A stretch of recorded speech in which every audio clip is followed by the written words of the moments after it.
เร็วไวแล้วก็แผนกับ24แผนเจ้าคิดว่า ประหยัดเวลาเป็นสำได้บ่ ราคาก็มันต่างกันได้สังกะสีกับโลสิ แม่น หน่วยแม่นแล้ว ต่างกันแล้วก็คือสังกะสีเนี่ยมันกะสีบางกว่าสิ่งเนี่ยมันสีหนากว่า คันมุงบ่ดีมันก็หัวเอารถซิน แม่น ถ้ามุง อย่าเว้าขนาดมุงดียังหัวเลย ควายใน2บอส เฮิงบ่มันจังหัวของเจ้า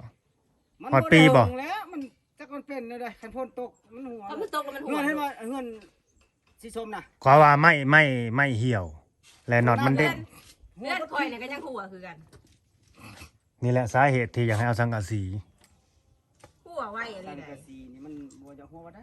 นานมันบ่อยากหัวปานใดว่าซั่น เอาตอบกับมันก็ สบายดีสวัสดีเด้อพี่น้องสร้างเพิ่นขึ้นไปแทกโครงหลังคาเนาะว่าสิเอาสังกะสีหรือโลซิ่งดีว่าซั่น อันนี้บ่เนี่ยแตกเลยนะนึกว่าเจ้าคือมันย่างคือเอาก็เลยถาม อ๋อยาวสำนักแล้วบ่ไม่เอาเพียงบ่ บ่เหลียวเอ้ย อ้าวสบายดี คือว่าขึ้นไว้นำกันอันนี้ก็ดี สังกะ 40นะ ฮะ 6 เมตร 40 เพื่ออะไรบ่ เพื่อแล้ว โอ้คันโลซิ่ง6 เมตร 40 8 แผ่น หน่อยรู้สิ่งบดีกว่าประชาชนมันหน่อย โลซิ่ง8 แผ่นพี่น้องเอ้ยเฮือนหลังนี่ สังกะสีนี่เขา4แผ่น ถ้าสังกะสี24 จะ จัก 4แผ่น12ฟุต เออ จงพุดมัด 12ฟุตมาเลย 2 ฟุตนะ24แพน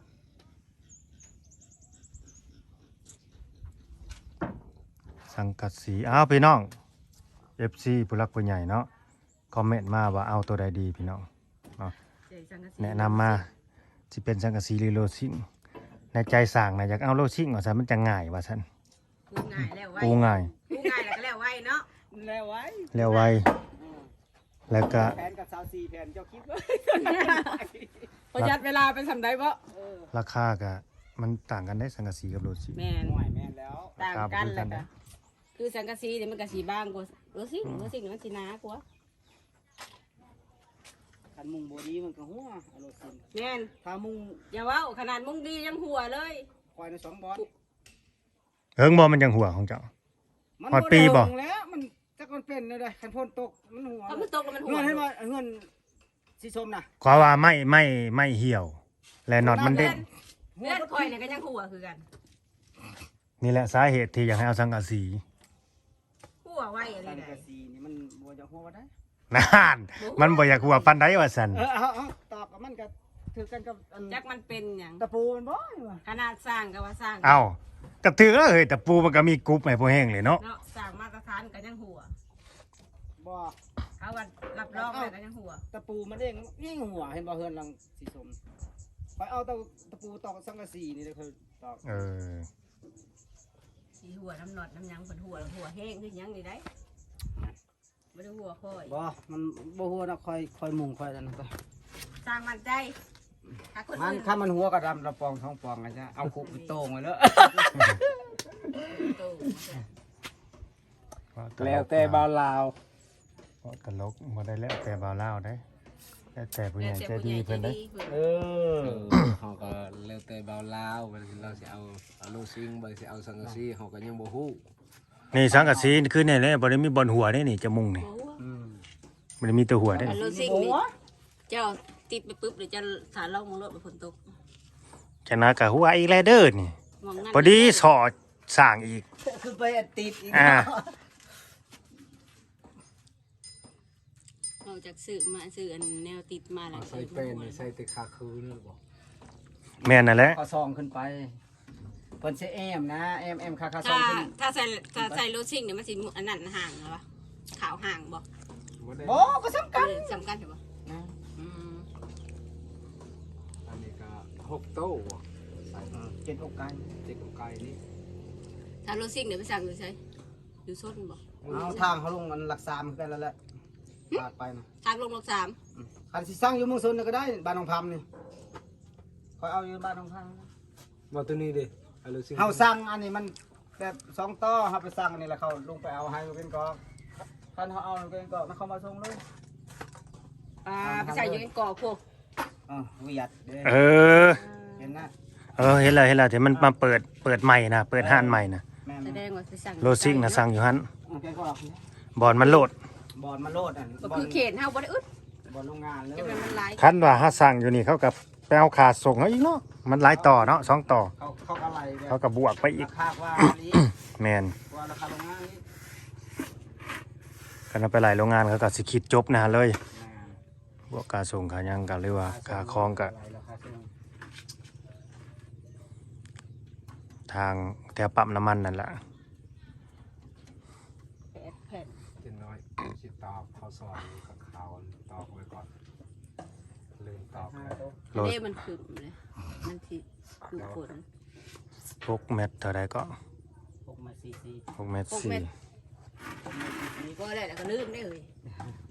เนาะ 40สังกะสีคันเศร้าแพนคันเศร้าซี่ 4แผ่น สังกะสีแผ่น12ฟุตจำได้สังกะสีน่ะนี่สิ่งจำบ่ได้ 12ฟุตมันเป็นเศร้าสี โอ้ย มันแม่นเลยบ่น้ำบ่นั่น ว่าแปดแตก แป๊บแตก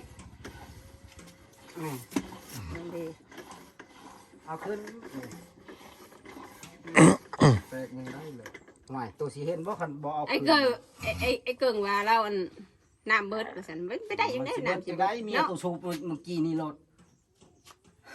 สุกเมื่อกี้ นั่น นั่น บ่นะตัวห้า บ่แม่นอันนั้นอีหยังก็พลอยมันบ่อีหยังก็เอิ้นเนี่ยก็ คันบ่แม่นพลอยมันรุด เห็นพลอยมันรุด ก็แม่นแฟบแตก บลุนี่มันเด้อ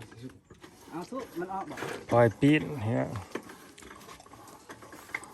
พลอยปิดดึงมาแปลงใหม่ ได้เด้อ หน่อย เริ่มแล้วนี่พืชมัน นั่นเนาะโอ้ย มันเป็นยังอ่ะ เป็นน้ำน้ำที่บ่ขึ้นนะโบราณ น้ำบ่หลาย ดูเลยๆกันเนาะ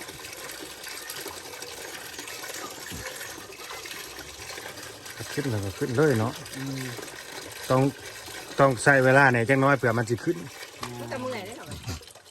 มันดังขึ้น คันเป็นแนวนี่ตกแรกนี่ บ่พอ บ่พอ ก็หายใช่ มันดันขึ้นมันเป็นยัง จะได้มาอ่อยน้ำอีก นี่เนี่ยมันดันขึ้นมันเป็นยังไง แห้งดันน้ำผู้นแหล้ว นี่น่ะเสียงน้ำ เสียงน้ำมันตก โอ้น้ำมันออก แปบแตก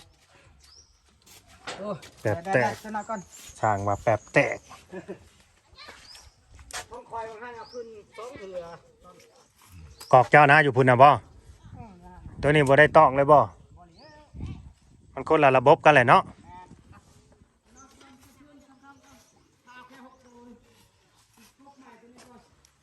โอเคเห็นได้ก็เห็นแล้ว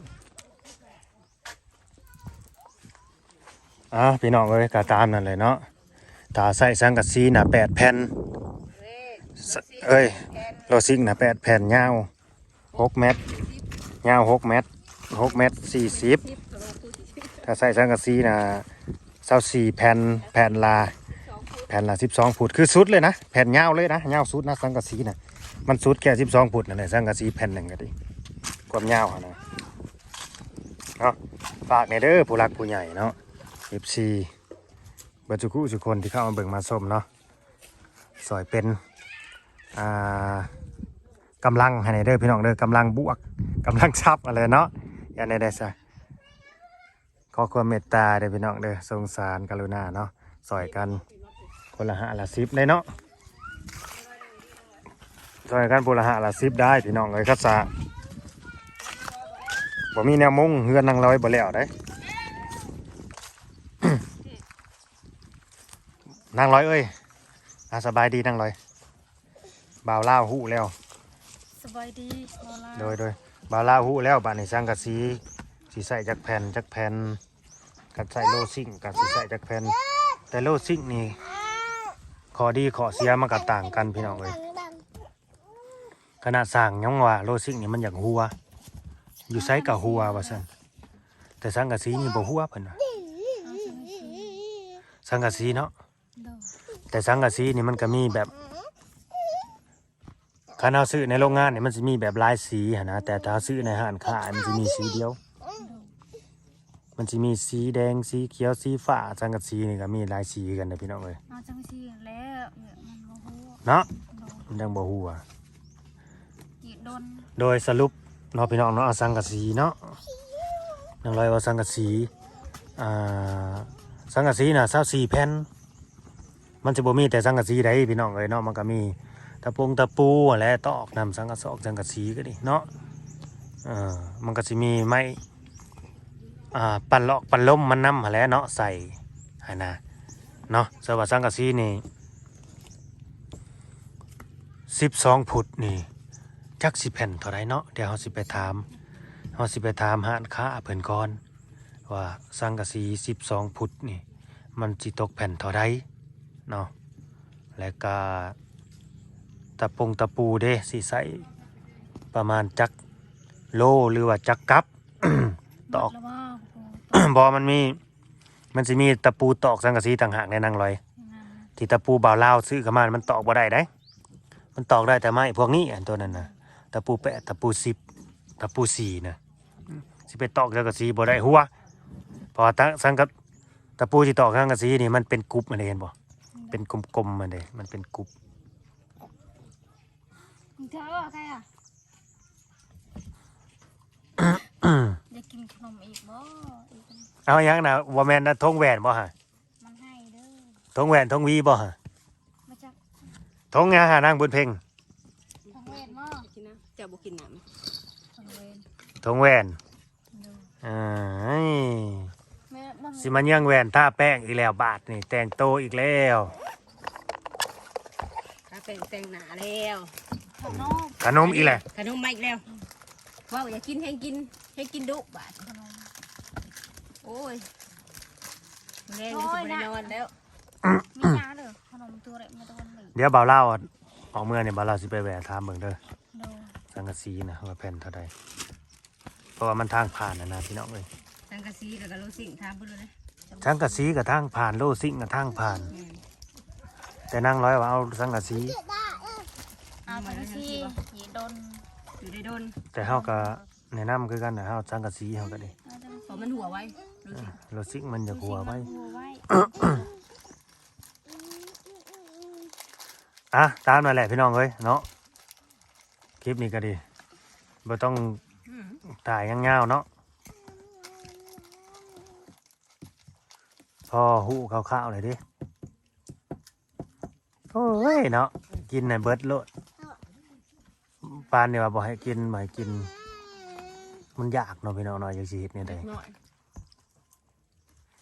เมื่อคืนน่ะมันไอเมื่อคืนนี้ มื้อแรงมันสิบ่กลัวมื้อคืนนี่บ่ซะ เมื่อคืนนี้มันกินขนมเลยมันขึ้น คืนมื้อแรงมันสิบ่ขึ้นกว่ามื้อคืนบ่ตอนนี้มันกินนี่อะไรนี่ มันขึ้นนะคอยบอกเลย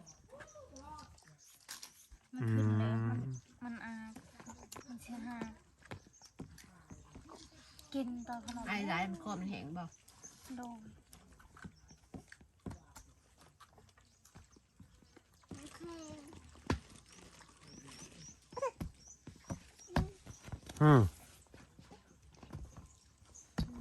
มันอยู่นี่บ่ได้ไปขุดจีหล่อแล้วเนาะสองแม่ลูกนี่เนาะ โดนให้ลูกน้อง มันสิมีควายบ่แถวนี้แถวนี้บ่มีดอกนี่คันอยู่นี่สิมีนี่จีหล่อ เขาออกมาจากนี่ นางดำ เขาไม่อยาก น้องดำหรือสาวดำ ออกอันแนวอะไรพวกนั้น บ่ฮ้อนบ่ใส่เสื้อน่ะบ่นางดำฮึดเห็นไหมบ่ได้ยินดอกเปิดเพลงพุ่นฮิปฮอปอีกแนวฮิปฮอป พ่อกูบนนี้นะตกได้บนนี้ กันแขว ให้มอนนะ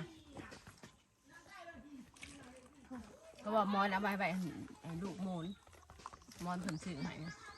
เอาไปเก็บอีกเลย ไปเก็บ ให้ลูกอาบน้ำก่อน เอาให้ลูกมอนแล้วให้มอนตลอดให้หัวมันน่ะ หัวมันจังบ่เปบ่ว่ำหัวมันจังงาม มันจะงาม หัวมันบ่บิดมันบ่ว่ำเข้าข้างหนึงเด้ นอน ตามดูฮะ อยู่ด้วยนะครับอยู่เรือนหลัง บ่ได้มานำบ่ บ่ได้มา อืม ต้องเชื่อไว้อยู่ใส่เนาะมื้ออื่นบ่ได้มาบ่อะไร บ่ได้มา ไปทางใดเนาะ ข้าวเยอะ สบายดีสบายดีบาลา โดย สบายดี หมื่นบ่ได้มาหมื่นค่าเวียกเจ้าของ เก็บเพียกเจ้าของ มีแนวอยากสั่ง ฟัง เอา แล้ ลาว ว วงประตู1 2บ้าน1 2อันใส่บ่ได้ได้หันบ่มีวงใส่วงกบอันน่ะมันไม่ใส่อันน่ะจินนะ วงกบ โดย บ้านใหญ่ บ้านใหญ่หัน2บ้านน้อยหัน2 4 ทางเบิดน่ะสี่ โดย บ้านใหญ่สิใส่ซองผู้บ่ โดยทางนี้แน่ทางนี้แน่ทางนี้หันอันนางร้อยทางนี้หันคอยยางเข้าไปหั่นนะ ของของ ก็เราว่าจังให้ใส่อันเดียวตามที่ในแบบนั่นก็ย่างเข้าบ่อนเดียวกันโลด อย่าเข้าห้องไปห้องมัน เด้บางเทื่อลูกใหญ่ไปเป็นสาวจังนั้นได้ลูกเคยลูกไผหั่นนะเอาเพื่อไว้อนาคต บุญมีสิเอาผัวนะ เพื่ออนาคตของเมียผัว วงกบเนาะ เออ มื้อหน้า ครบ พุ่น เลย แหละ นะครบชุดเลยนะทั้งบาททั้งวงนะ มื้อหน้า เอออันนี้ต้องสร้างเพื่อไว้ เธอต้องไม่โดน ส ป ร้า ลาง เล ไว้ ย ยามเพื่อเขาลืม มืออื่น เอาบ่ได้มื้อหน้าแล้วเจ้ามาเมื่อใดเจ้าก็ให้เขามามื้อนั้นนั่นแหละ มื้อเข้ามาพุ่นแหละ อันเอากินข้าวก่อนเด้ ดูไปตะวันเจาะมาดัง สังกะสีให้ไปทางหลังก็ได้ อันนี้ว่าสิมุงแล้วสิแอมเลยแล้วกับมุงบัดมันสบายเฮาบ่ขึ้นบ่เที่ยวบ่ลงหั้นนะอันใส่สังกะสีอันใส่หามุงแล้วก็มันสิยากเฮาเพื่อจะได้เฮ็ดหลังลานอีก อันนี้บ่เฮ็ดหลังลานมันมีที่เหยียบขึ้นเลย เบิ่งก่อนเด้อตัวนี้ตัววงกบกับบานนี่เบิ่งงบประมาณก่อน พอบอก พอบอมันสิได้อีหยังแต่ เออเงินเฮาก็ยังขาดหลายเนาะ เบิ่งงบประมาณก่อน ง พี่ บ น้อง ยังขาดหลายได้ในเฮือน ทุกวันเราพุ่งแกงขนมเยอะกันเหาะ ลาขนมเยอะ คันซื้อก็ ไปเดี๋ยวต้องทำไป วงกบนี่สิได้อีดอกเนาะแล้วเงินค่าสร้างนี่ก็ห้อยสิจกไปซื้ออื่นจกไปซื้อวงกบซื้อบานเบิดน่ะก็แล้วเลยแหละให้สร้างรอบอ่ะ กำลัง เราฮู้อยู่บ่ว่ายังบ่พอให้ เอา เกิด สังกะสี ยังบ่ได้พอได้ ยังหู ก็ให้สร้างล่อค่าสร้างน้ำหลังกันเงินที่ว่า ซื้อรวบรวมให้ค่าสร้างนี่สิจกมาซื้ออันนี้ วงกบ วงกบกับบานประตูนี่ก็ ตัวนั้นก็เลือดออกไปอีกก็บอกเป็นหยังดอกพี่น้องก็คือบอกอะไรให้ใจเย็น ค่อยเป็นค่อยไป ๆค่อยเป็นค่อยไป จากเบิ่ง มันพอตัวใดเขาก็ดึงไปใส่ตัวนั้นก่อน ตัวใดบันไดก็โจ๊ะได้นางลอย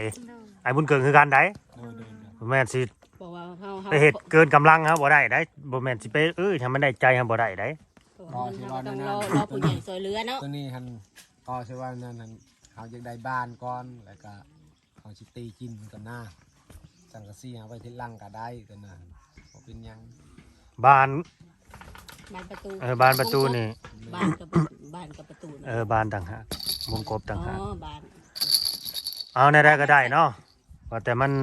บ่ต้องหรู้ลาหมาเห่าเนาะ เด้อ ว่าแต่มัน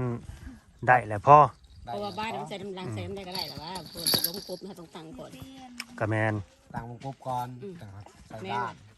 อันบ้านนะใส่น้ำได้ก็ได้เอา เมื่อก่อยเข้ามาพอแล้วก็จังสิซื้อเข้ามาวงกบกับบานใหญ่2วงกบนี่เฮาสิเอ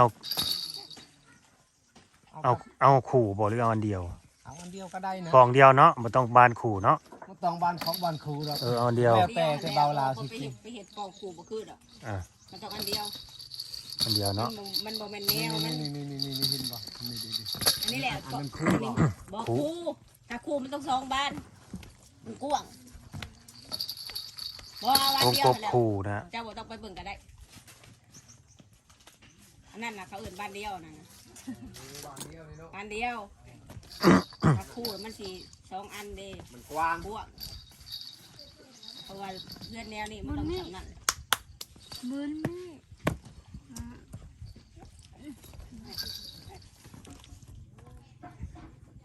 กำลังมึงอ่ะ เดี๋ยวไปทางไหน โอเค ตามนั่นแหละเนาะแจ้งให้ FC เพิ่น โดย หูนำพี่น้องเอ้ยบ้านนี้เราก็สิได้จบคลิปและก็สิได้ขอตัวลาเมื่อก่อนพี่น้องเนาะถ้าเกิดผู้รักผู้ใหญ่เพิ่นเข้ามาเบิ่งมาชมแล้วอยากสมทบเด้อพี่น้องเด้อซอยอุปกรณ์เครื่องเฮือนนางร้อยนี่แหละเนาะบานวงกบมันได้มีได้มันก็จะมีบานพงบานผับอีกได้บาทนี่ใส่บานก็จะมีบานผับน้ำนะวงกบนี่เขาก็ยังบ่ได้ฮู้ราคาบานเขาก็บ่ได้ฮู้ราคา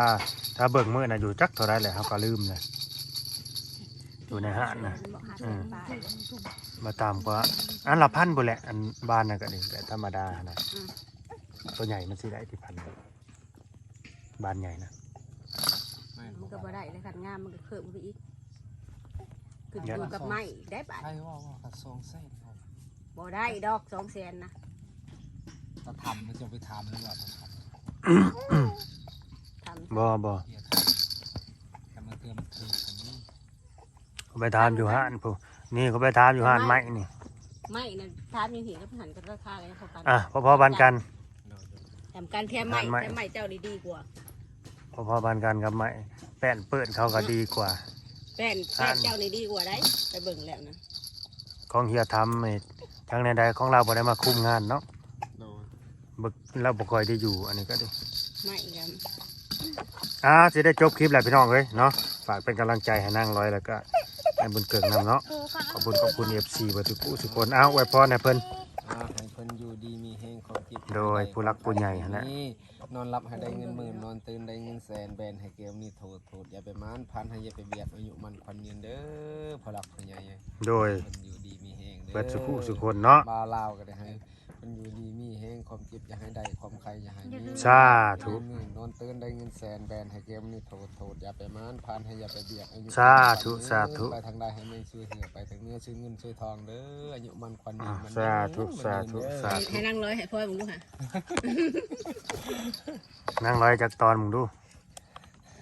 ดูฮะให้บ่าวเล่ามันยืนมึงดูหานางร้อย ให้ผู้ใหญ่ก็ได้ ให้ผู้รักผู้ใหญ่เพิ่นมันยืนนำคือกัน ซอยเรือเจ้า สาธุเด้อให้ผู้รักผู้ใหญ่อายุมันคนยืนเด้อ มันยืนเด้อ เออ อายุมันยืนโดย เว้าสำนีมันก็ดีใจ ตามนั่นแหละเนาะสบายดีพี่น้องสบายดี เป็นปกติ